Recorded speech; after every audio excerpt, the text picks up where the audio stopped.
This is the Sri Lanka Broadcasting Corporation.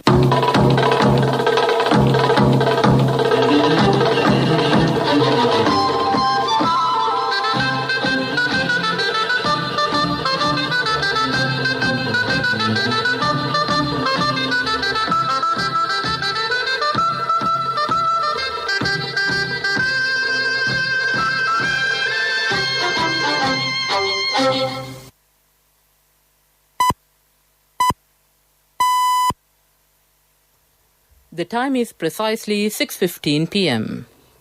This is the Sri Lanka Broadcasting Corporation. News edited by Dulmin Samarasinghe and read by Chandima Veerakorn. Headlines. Government pays its attention on solving problems faced by gem and jewellery exporters. Textile and garment exports increased. Domestic gas prices will not be increased. Non-essential public servants in the Western Province can be called for duty only 2 days of the week.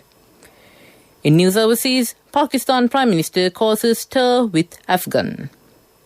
In sports news, it's Tokyo 2020. Up to 10,000 Japanese fans will be permitted at Olympic venues. Local stories in detail. Prime Minister Mahinda Rajapaksa says that the government has paid its attention on solving problems faced by gem and jewellery exporters. The Prime Minister mentioned this while attending a discussion today at the Temple Trees. The Prime Minister pointed out that the gem and jewellery sector should make a considerable contribution to increase export revenue of the country. He said that all facilities have been made available to gem and jewellery exporters at present. He further said that attention has been paid on removing tax on foreign currencies on income tax based on tourist transactions. The High Commission of India and the Swami Vivekananda Cultural Centre, Colombo, joined hands with the Sri Lankan Armed Forces to celebrate the 7th International Yoga Day today at a special yoga session, organised in the virtual mode. Commencing the event, the Chief Priest and Director of the Paramadhamma Chaitya Pirivena in Ratmalana, Venerable Dr. Mai Tipe Vimalasera Thero, invoked the blessings of the Buddha for overall well-being of everyone. In his message, Prime Minister Modi highlighted the relevance of this year's theme of Yoga Day, Yoga for Wellness in the current COVID-19 situation. He underscored that with its inherent power to connect, yoga is good for community, immunity and unity. In his message, President Gotabaya Rajapaksa mentioned that yoga is a precious, beautiful gift from treasures of the spiritual traditions and practices of Indian sages over millennia, which has touched the lives of generations of people all over the world. Indian High Commissioner Gopal Bagle called on everyone to embrace yoga as a way of life to improve flexibility and mindfulness. The Committee on Parliamentary Business has decided to convene Parliament sessions tomorrow and day after. Parliament is expected to take up two important debates this week, which includes the supplementary estimate of 200 billion rupees, which is aimed at controlling the spread of COVID-19 pandemic, and the coronavirus disease temporary provisions bill, which will provide legal redress to those who are affected by the pandemic. The Health Ministry has announced that the state and semi-government institutions which do not come under essential services in the Western Province can call their officials only 2 days of the week during travel restrictions. They should be called only when they cannot attend to their duties from their homes. Public transport services have been allocated only for essential services. Private sector institutions should also function with a minimum number of staff. Environment Minister Mahinda Amaraveera said the members of the committee which was appointed to investigate the price of LP gas today decided not to increase the domestic gas prices. The decision was taken following a meeting with the heads of the two gas companies at the ministry. The government says textiles and garment exports have increased during the first 4 months of this year. According to the Central Bank report, exports of textiles and garments have increased by 28.7% during that period. Sri Lanka has earned $1.7 billion through exports. This news comes to you from the Sri Lanka Broadcasting Corporation. Get your EPF loan information and service details via SMS from HDFC Bank.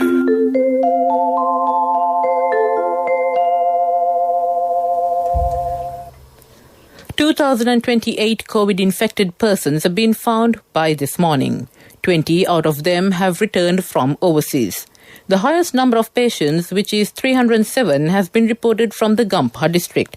National Operations Centre for Prevention of COVID-19 said that 239,688 COVID-infected persons have been reported so far by this morning. 133,885 out of them have been found after the new year. 1,996 have fully recovered and left hospitals and intermediate treatment centres by 6 a.m. today. 7,751 are under quarantine at 72 centres maintained by the 3 armed forces and hotels. 47 COVID deaths have been reported on the 19th of this month. Among them are 20 women and 27 males. The Embassy of Sri Lanka in Doha facilitated the second air shipment of 125 oxygen cylinders and 10 oxygen regulators to the government of Sri Lanka in a view of strengthening the capacity of the health sector to overcome the COVID-19 pandemic. Upon the request made by Ambassador of Sri Lanka to Qatar, M. Mafaz Moideen, the Sri Lankan expatriate community, well-wishers and Watad Group enterprises in Doha donated the medical equipment. The consignment of oxygen cylinders and oxygen regulators were delivered to Foreign Ministry of Sri Lanka and are expected to be distributed among government hospitals to address the medical emergencies during the pandemic.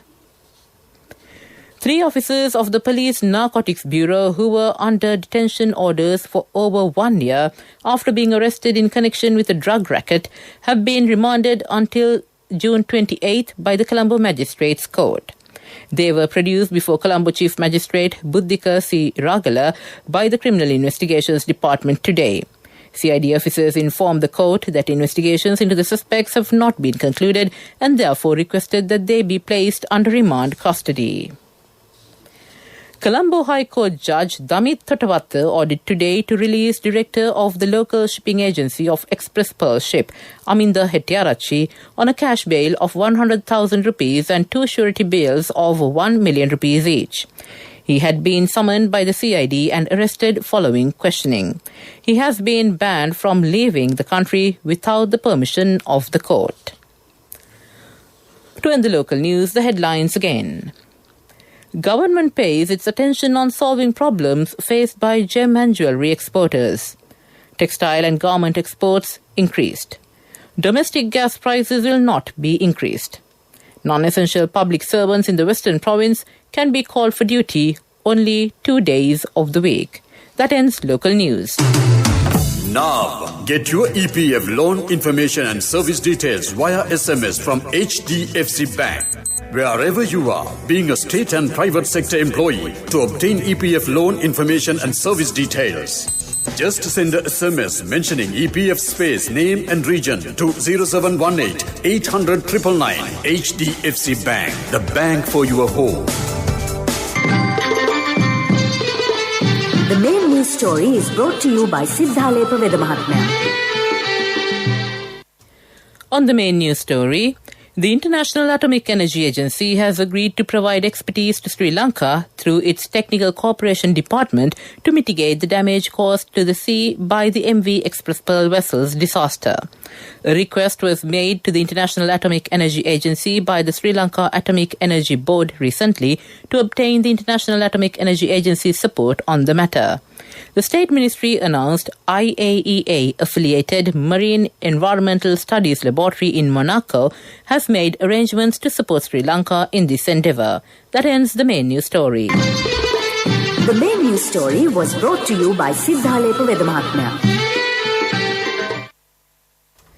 Moving on to Watchlight. The construction of the second multi-storey car park as a joint project of the state and private sector commenced in Colombo 11 yesterday, under the patronage of State Minister Dr. Nalaka Godaheva.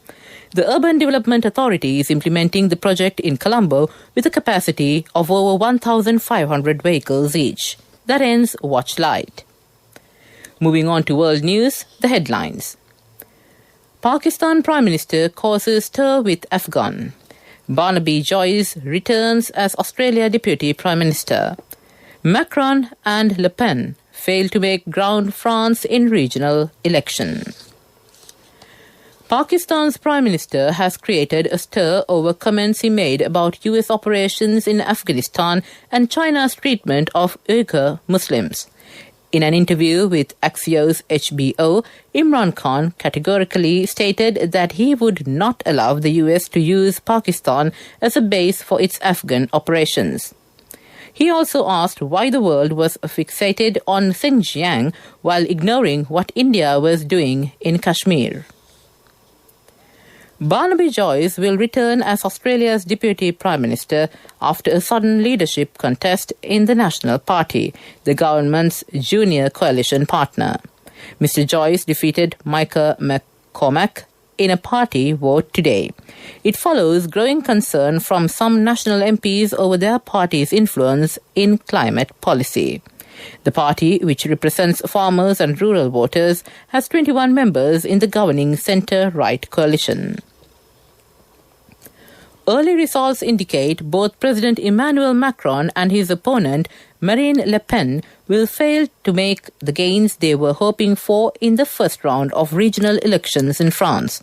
Mr. Macron's centrist party is projected to gain more than 10% of the vote, just enough to take part in the second round next weekend. Ms. Le Pen's far-right national rally has also fallen short of expectations. Both are trailing the Conservative Party, Les Republicans. To end the world news, the headlines again. Pakistan Prime Minister causes stir with Afghan. Barnaby Joyce returns as Australia Deputy Prime Minister. Macron and Le Pen fail to make ground France in regional election.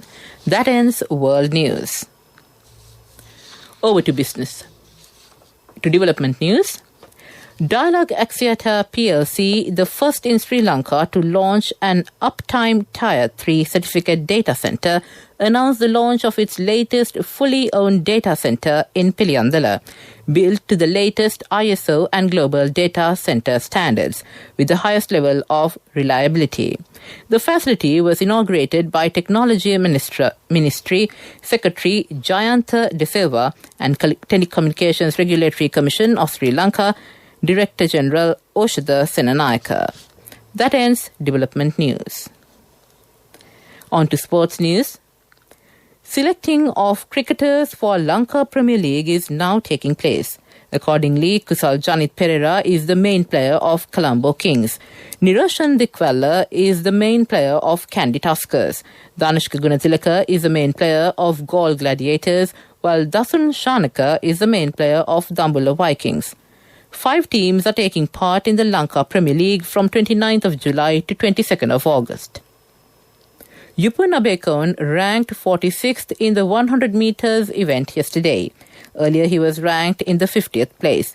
If he reaches the qualifying timing before the 29th, he will get the opportunity to take part in the Olympic Games. Up to 10,000 Japanese fans will be permitted at Tokyo 2020 Olympic venues despite warnings from health bosses.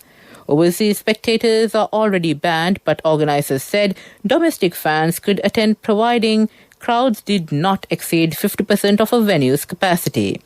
Fans will not be allowed to shout or speak loudly and must wear face masks at all times while in venues. 6-time Olympic champion Allyson Felix qualified for her 5th Games with a second place finish in the 400-meter at the US trials. The 35-year-old, who has 9 Olympic medals in total, clocked 50.02 seconds behind winner Conera Hayes. Tokyo will be Felix's first Olympics as a mother, having welcomed daughter Cameron in 2018. That ends sports news. Contributory deposit of 1,000 rupees from NSB when your child enters grade 1. Open a Hapan Children's Service account for your kid today. Higher interest. Conditions apply. Business news. Sponsored by National Savings Bank. The safest place for your money. On business news, Jat Holdings is moving ahead with plans to set up a new state-of-the-art R&D facility and manufacturing plant in Bangladesh and Africa. In the second half of 2020-2021 financial year, the company reported 621 million rupees profit after tax, bouncing back from losses incurred in the first half, while increasing gross profit margins from 27.6% to 30.7% and maintaining net profit margin at 11.2%. That ends business news. Business news. Sponsored by National Savings Bank, the safest place for your money. Contributory deposit of 1,000 rupees from NSB when your child enters grade 1. Open a Hapan Children's Service account for your kid today. Higher interest. Conditions apply. On economic news, the Colombo Stock Exchange has announced changes in S&P Sri Lanka 20 index constituents made by S&P Dow Jones indices at the 2021 mid-year index rebalance.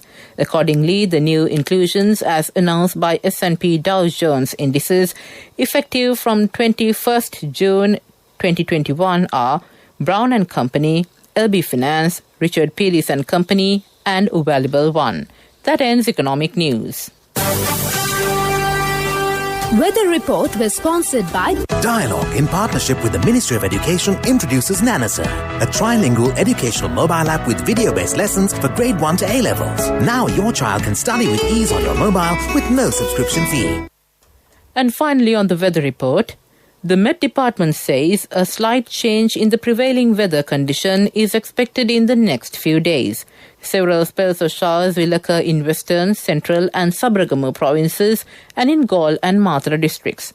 Showers or thunder showers may occur at a few places in eastern and Uva provinces and in Vauniava, Polonnaruwa, Mullaitivu districts in the evening or at night. That ends the Weather Report. Weather Report was sponsored by Dialogue in partnership with the Ministry of Education introduces Nanasa, a trilingual educational mobile app with video-based lessons for grade 1 to A-levels. Now your child can study with ease on your mobile with no subscription fee. And to end this bulletin of news, the headlines again. Government pays its attention on solving problems faced by gem and jewellery exporters. Textile and garment exports increased. Domestic gas prices will not be increased. Non-essential public servants in the Western Province can be called for duty only 2 days of the week. In news overseas, Pakistan Prime Minister causes stir with Afghan. In sports, Tokyo 2020, up to 10,000 Japanese fans will be permitted at Olympic venues. With that, we conclude this bulletin of news from the Sri Lanka Broadcasting Corporation.